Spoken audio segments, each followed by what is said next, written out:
যে পার্বত্য চট্টগ্রাম হচ্ছে আমাদের একটা বিস্ফোরা এবং পরিষ্কার ভাষায় বলতে চায় এটা তৈরি করেছে ভারত, আমাদের প্রতিবেশী রাষ্ট্র ভারত, যারা আমাদের কখনো বন্ধু ছিল না। তাদের নিজস্ব এজেন্ডা নিয়ে সব সময় সেই ইন্দিরা গান্ধী থেকে শুরু করে পরবর্তী সময়কালের যত সরকার আসছে সবাই তাদের নিজস্ব এজেন্ডা চরিতার্থ পুরা করার জন্য বন্ধু সেজে আমাদের কাছে এসে দুর্ভাগ্যক্রমে বিগত 15-16 বছর শেখ মুজিবের মেয়ে ওই শেখ মুজিব যখন বিক্রি করে দিতে চাচ্ছিল 75-এ আমাদের দেশপ্রেমিক সেনাবাহিনীর সদস্যরা এই দেশকে রক্ষা করেছে। আপনারা জানেন, আমি অত ব্যাকগ্রাউন্ড ইতিহাস এসব আলোচনা করতে চাই না। এবং শেখ হাসিনাও দেশকে বিক্রি করে দিয়েছিল। আপনারা জানেন, বলতে পারবেন কেউ? আপনারা এই যে গণমাধ্যমের লোক বলেন বা উপস্থিত যারা আছেন, যে কতগুলো কালো চুক্তি করেছে, আমাদেরকে জনগণকে না জানিয়েও চুক্তি করেছে। একটাও বাংলাদেশের স্বার্থ সংশ্লিষ্ট নয়, সবগুলো ভারতের স্বার্থ পুরা করে। তো সেই জন্য আমি এই জায়গায় দাঁড়িয়ে বলতে চাই সরকারের প্রতি যে আপনারা এখনো 14-15 মাস চলে গেছে,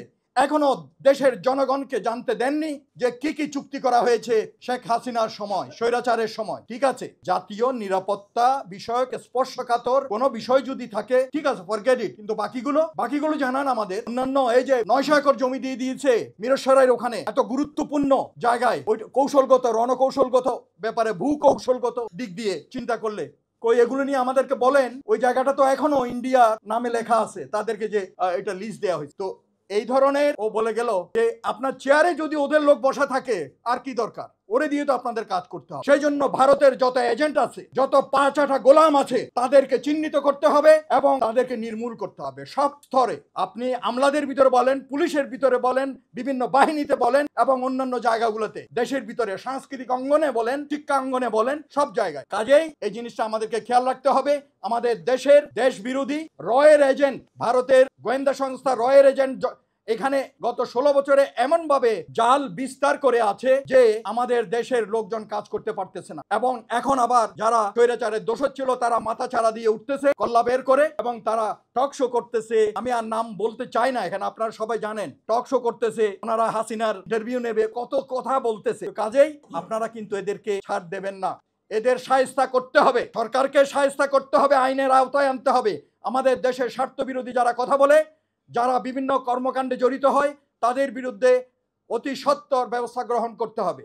পার্বত্য চট্টগ্রামে দেবাশিস রায় সহ, এটা লেফটেন্যান্ট সাইফুল্লাহর প্রেজেন্টেশনে আসছে, যে যারা সন্তুলার মা কলকাতায় গিয়ে সে মিটিং করতেছে ওদের সাথে, যে কিভাবে কি পরিকল্পনা করতেছে আমাদের এখানে গুটলি পাকানোর জন্য, আমাদের দেশকে অশান্ত করার জন্য, আমাদের পার্বত্য চট্টগ্রামকে অশান্ত করার জন্য। এই বিস্ফোরাতে ভারত চাপ দিবে, আমাদের ব্যথা হবে। আমাদের প্রতিটি সরকারকে এরা চাপে রাখার জন্য পার্বত্য চট্টগ্রামে এই সমস্যার সৃষ্টি করছে।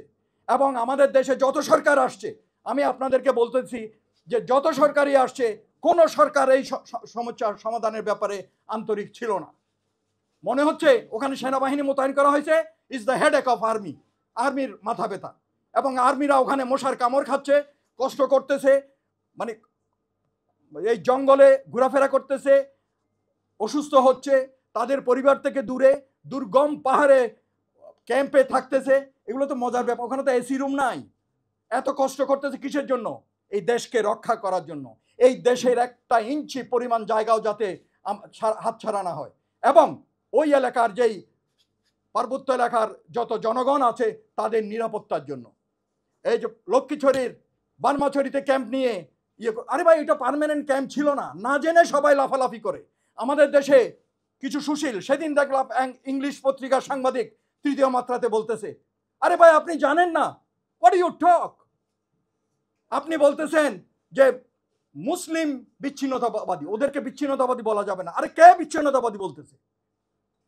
পাহাড়ি জনগণ। আমি চট্টগ্রামের ছেলে, আমি খাগড়াছড়িতে রিজিয়ন কমান্ডার ছিলাম, আই নো।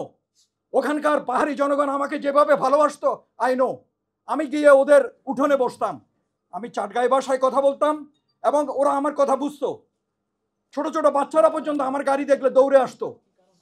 তো আমার কথা হচ্ছে যে যুগে যুগে আমরা দেখে এসেছি, এই যে চট্টগ্রামে আমরা, চট্টগ্রাম এলাকার লোক, বাঙালি লোক, সমতলের লোক এবং পার্বত্য এলাকার লোক সম্প্রীতি ছিল, অসম্ভব সম্প্রীতি, মধুর সম্প্রীতি ছিল। এবং পাহাড়ি জনগণ, পার্বত্য এলাকার জনগণ এত সহজ সরল। কিন্তু ওই যে নেতারা এই যে মং বলেছে, এবং আমি কালকে এক জায়গায় শুনতেছিলাম যে পার্বত্য অঞ্চলের এই যে দুর্নীতিগ্রস্ত নেতা সন্তু লারমার মতো, তার নিরপেক্ষ, সত্য প্রকাশে আপোষহীন।